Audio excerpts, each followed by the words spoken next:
Welcome to the Tom Woods Show, episode 365. Today we're joined by Adam Vasgal, who is the author of the forthcoming book, Generational Poverty, an economic look at the culture of the poor. Adam teaches economics at Belmont University, and he's been in the financial services industry for 12 years. Show notes page for today is tomwoods.com/365, so check that out. And here we go.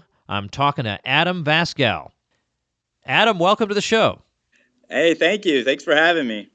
I heard about your book because you presented it at the New Authors panel at the Austrian Economics Research Conference this year that I was unable to attend, but I looked at the proceedings, I looked through the different paper titles, I got some good feedback about your presentation, about your book, Generational Poverty, from an attendee who said, you got to get this guy on. So I do what I'm told 1 out of 10 times. And so, right. Yeah. So here you are. Generational Poverty is based on, in large part, on your own observations, supplemented by your knowledge of the social science and economic literature. But it really is based on your observations as part of the Big Brother, Big Sister program in Tennessee where you live. So give us the background then to this. That's correct. So I joined the Big Brothers Big Sisters program, which is a mentoring program for at-risk youth. It's basically where parents will sign up their children where they feel like they would benefit from working with someone that has more of a professional background. And in addition to the Big Brothers program, they have sort of a subset program called the Amachi program, which is for children that have an incarcerated parent. So I signed up about a decade ago to work with a young man in this situation, and never intended to write a book about it. But I think the way that economists are typically wired, we sort of see economic data as we observe life, and that certainly happened with my experience with him, and so many things really stood out about his life and lifestyle that it became overwhelming at one point, and I just decided I had to write about it. And what you're doing then is drawing conclusions based on what you've seen in this particular case, because what you observed is obviously not an isolated incident. It's part of a whole culture. It's part of a whole string of behaviors. It's something that a lot of Americans really don't see up close because most Americans don't join these programs. Most Americans observe these problems and issues from afar. So you're taking this and spinning out some conclusions. Let's begin by having you tell us about, well, did you use real names in the book? I did not, no. Okay, I suddenly realized I'm not sure I should say, but then of course it is in a book, so I guess I can say. All right, well then start up by telling us about the 12-year-old boy you were paired with, your so-called your big brother, little brother thing, and that's Jermaine. That's the name that used in the book. Tell us about him, your first impressions of him, of his surroundings, everything you saw. Okay, well, it was immediate to observe the difference in culture and the difference in lifestyle that he had when compared to maybe the way that I was raised or the way that I live and people that I know in my community live. And even when I first met him, I went to his house, I talked to his mother, and I immediately, talking to them, they asked, there was kind of not a social worker, but I guess the equivalent with this organization, asked her if she had any questions for me, any concerns. And I thought this might be very thorough because of my experience, where if my mother were to let me go out somewhere with a stranger, she would have plenty of questions. The question that his mother had was, well, I would prefer that you not expose him to any adult material. So for me, as a 25-year-old, completely blushing at the time, the big concern with his mother was that I don't expose him to pornographic materials.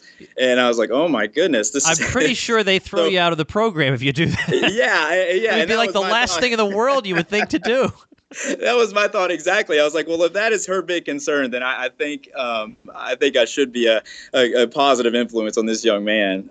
But yeah, right out of the gate. So and I noticed it in a lot of different ways. Even when I decided to write the book, I asked him if it would be okay to interview his family, and basically bribed them with lunch one day and brought it over. And as I walked in the house, I noticed that the eye of the stove was on, and it was, I mean, glowing red. And I thought, well, maybe they forgot I was bringing lunch. And then later on, I figured out that they were using the oven and the stove to heat the home. The peculiar part about that, I mean, as if it doesn't sound odd enough, is that there were toddlers and children running around the house, just completely unsafe. And so I asked I have a friend that's a policeman in that area, and he said that, yeah, that's very common because of the way that gas is subsidized versus electricity. So you see a lot of space heaters, you see a lot of people using their stoves and ovens that are electric to heat the home. So something that I would find totally unacceptable and dangerous was just a common practice. So what was his life like in the sense of what were his influences? What were the influences of his peers? What were the challenges that you saw him facing? What were the challenges that you saw him facing that, let's say, a kid in your neighborhood wouldn't have faced?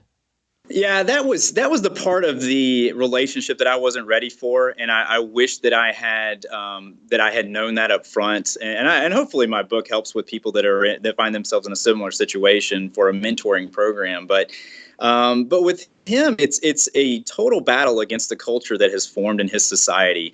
And a way that I phrase this in my book is I compare it to Uncle Tom, and I call it basically Uncle Tom syndrome. And it goes back to the character Uncle Tom and how he was a noble character. He was a slave that was considered a good slave. He worked hard. But when a couple of other slaves escaped, he would not give away information that would lead to their capture and was killed. So while that's a noble character, through the years, that started to evolve into a different character. And from my research, I think that basically happened when we started to adapt that story for stage. So to make it appeal to a more white audience, we basically made Uncle Tom into an imbecile that would do whatever he was told, even to the detriment of to himself and the other slaves. And of course, in that version of him, he gives away the location and the information needed to capture the runaway slaves. So this seems to be the character that has resonated over time. And I found that there is a counterculture that has developed within the poor community that very much relates to this idea of, well, I don't want to be an Uncle Tom. I don't want to be a sellout. And it's developed some ideas about attitudes and a way to handle your life that make it very difficult to be successful. And for example, I think when it comes down to the way that school is taught, is learned, is facilitated by teachers and supported by parents, it's really optional. It's not that big a deal to do well in school. Work is frowned upon in many ways. Starting at the bottom, doing work that you feel is beneath you. It's really easy to quit early. I found it when it comes to authority figures. In my upbringing, I felt that my parents knew what was best and they were going to guide me on that correct path, and the same with my teachers. And I feel like in his society, it's a little bit different, where there's a mistrust with a lot of authority figures, and especially with police officers and teachers and even maybe in the church. So I started to notice these relationships were very different than what I was used to, and it has created this culture that has made it very difficult to find frequency when it comes to success, or even just climbing a rung or two on the socioeconomic ladder. What did you learn in talking to family members? You have, in the first part of your book, is really a series of backgrounders and interviews with not only this boy but also members of the family. Then second part involves cultural questions, third part involves generational mistakes, and so on. What else do we learn from talking to other members of the family?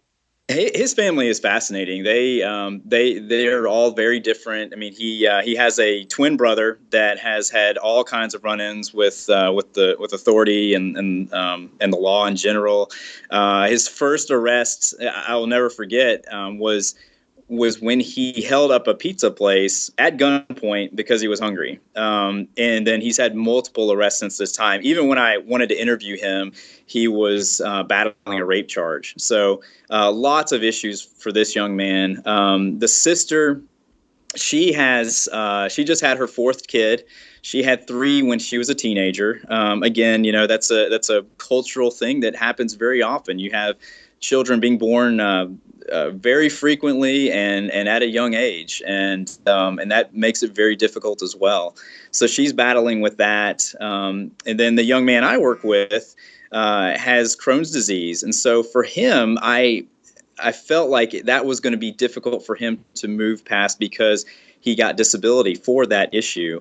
And so when I've suggested for him to find jobs or sent him links to different jobs that I saw pop up in the area, he was really hesitant to look at them because of the idea that it might jeopardize his disability payments. Now, isn't that funny? We're told constantly that this has no bearing on people's decision-making regarding employment, that it's just a crazy right-wing myth that the welfare state could in any way affect people's decision-making. And yet, of course, we all know that's not true. We all know people who have made many decisions on the basis of the welfare state. What about Jermaine himself? You interviewed him for this, and at the end of, at least your initial interaction with him, to the point where you decided you wanted to write this book, you were asking about future employment, probably to try to see what his ambitions were. What did you find out?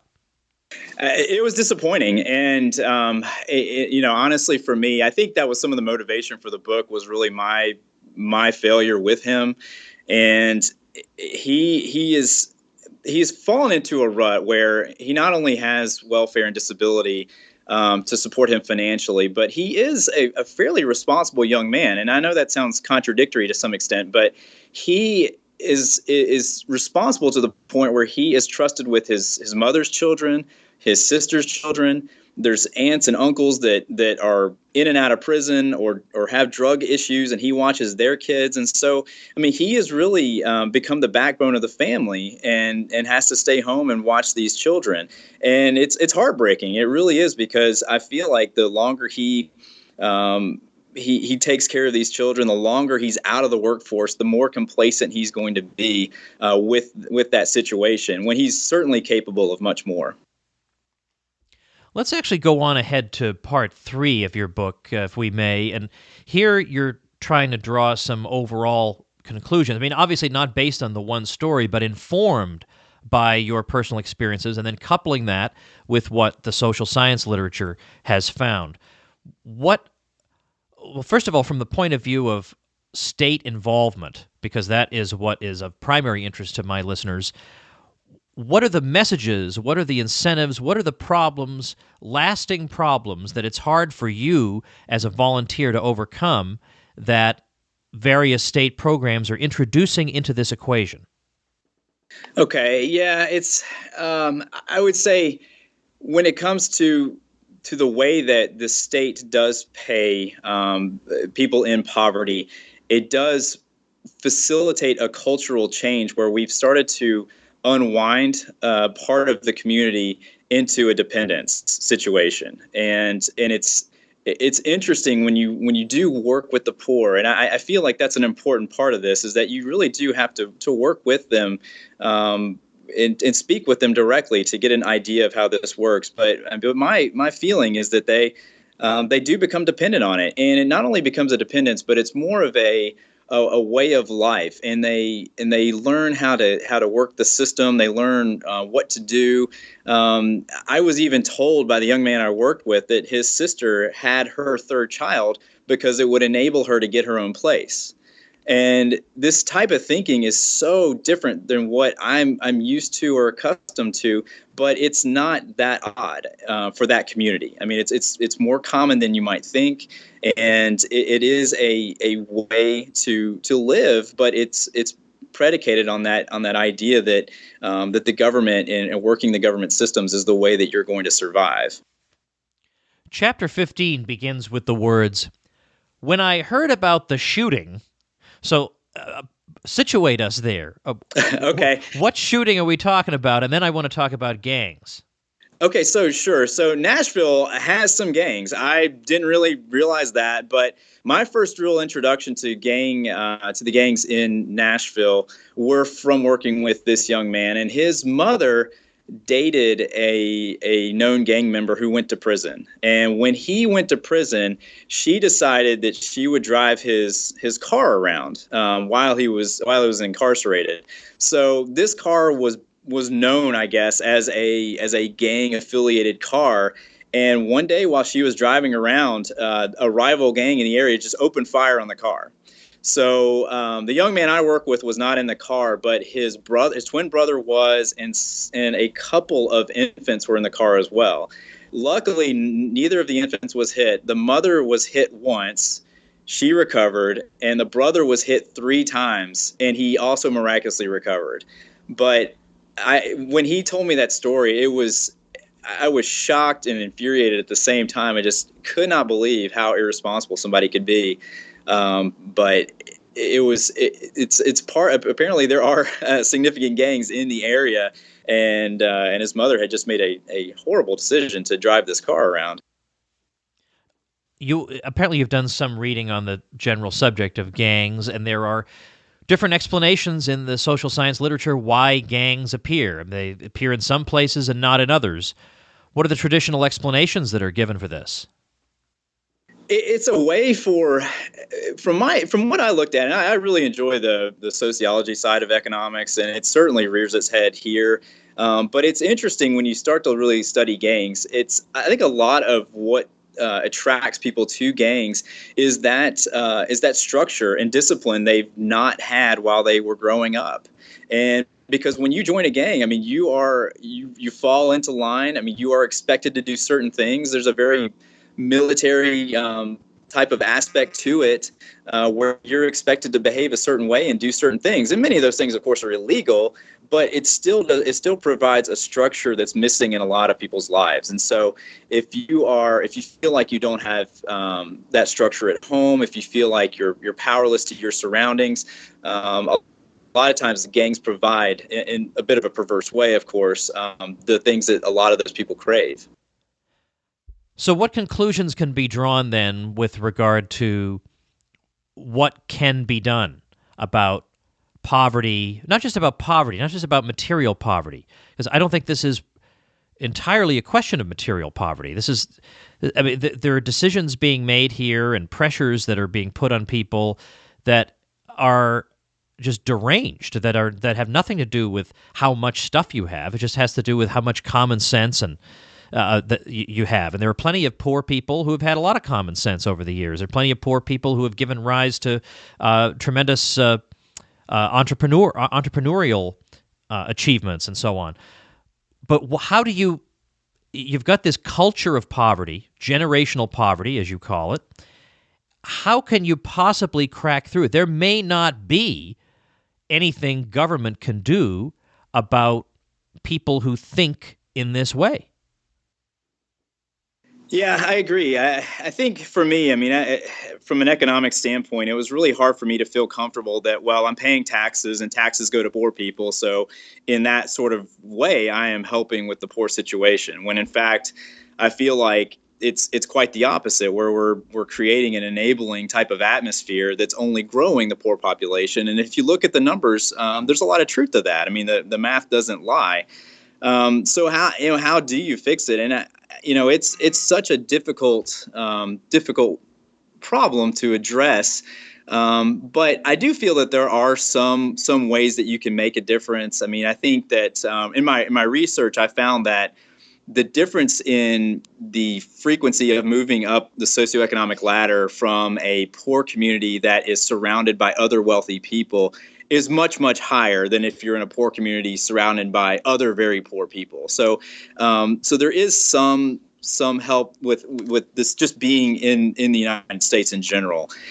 Secondly, it gets much more difficult because you really do have to try to influence the culture in some way to change. So, I mean, we have to somehow find a way for the local community leaders, and a lot of times this is going to be parents, teachers, the church. I mean, these folks are going to have to try to change the culture of what is and is not acceptable.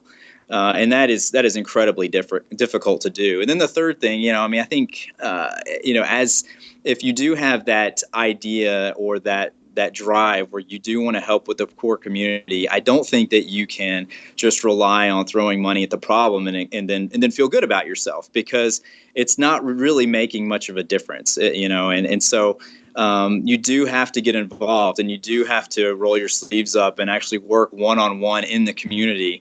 And that's something a lot of people don't want to admit or even do. But I do feel like that exposure to someone who has a different mindset on how your life should be conducted is important.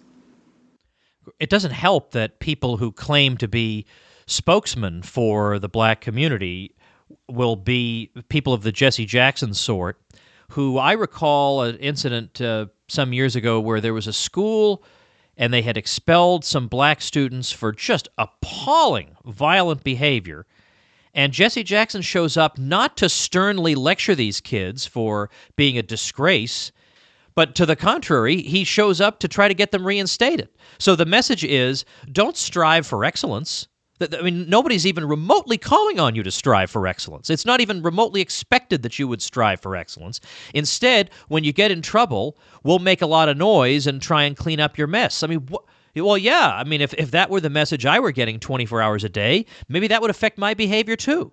Yeah, I have a chapter where I write about school in general and how teachers are treated, and it's funny. I've already mentioned this my friend who's a police officer. He was actually a teacher.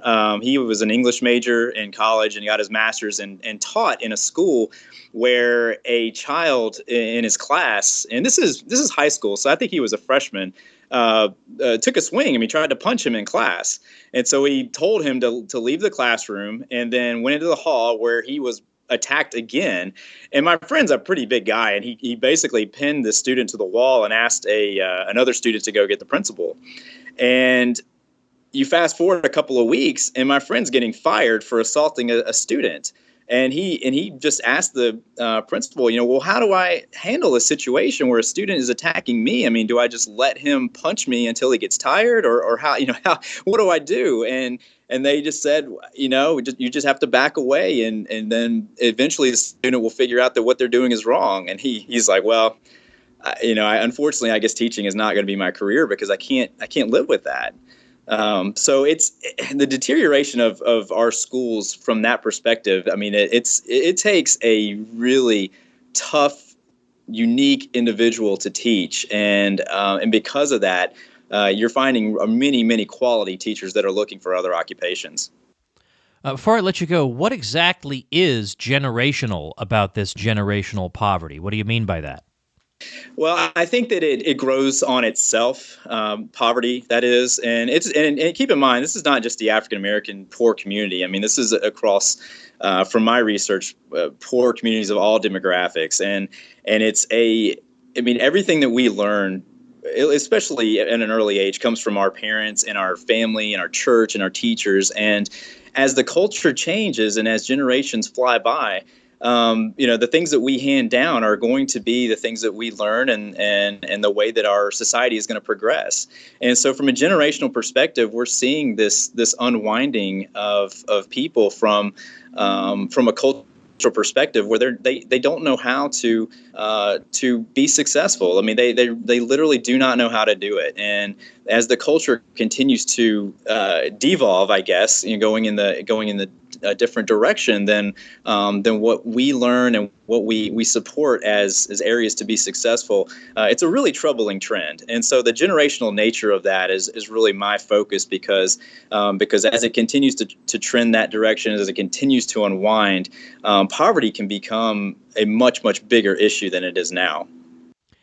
I'm talking to you on March 24th, 2015, and as of today, your book is awaiting release. There is a pre-order page on Amazon. We're going to link to that on the show notes page, tomwoods.com/365. It may say out of stock, but that's just Amazon sometimes is clueless about what's really happening. What it really should say is available for pre-order, so you can just go ahead and click on it, and you'll get it. So the book is Generational Poverty, an economic look at the culture of the poor. Linked at tomwoods.com/365 for your convenience, along with your Twitter and whatever else I can think to put up there. Adam, thanks so much for your time today. Best of luck with the book. Hey, my pleasure. Thank you so much, Tom. All right, don't forget the show notes page, tomwoods.com/365. And while you're there, look up at the top of the screen. You'll see a way to sign up to get a free ebook. That ebook is called 14 Hard Questions for Libertarians Answered. And it's full of great stuff, and it'll help you when you are put upon by all your non-libertarian friends. So check that out, tomwoods.com/365, show notes page for today. You'll also find that offer really on any page at tomwoods.com. And of course, I also have a brand new book, like an actual print book that you can hold in your hands, which also does have a Kindle edition and an audiobook version, and that, of course, is Real Dissent. If you like this show, and in particular, I know we have a lot of people who like the episodes where we take an article and we just let that article have it. We just go up one side of it and down the other, then you are really going to like Real Dissent, because it brings together a lot of examples of your host here doing precisely that.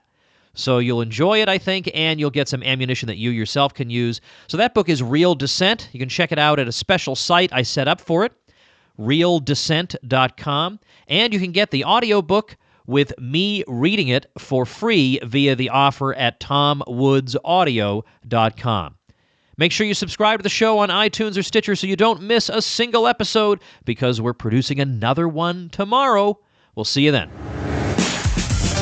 The Tom Woods Show.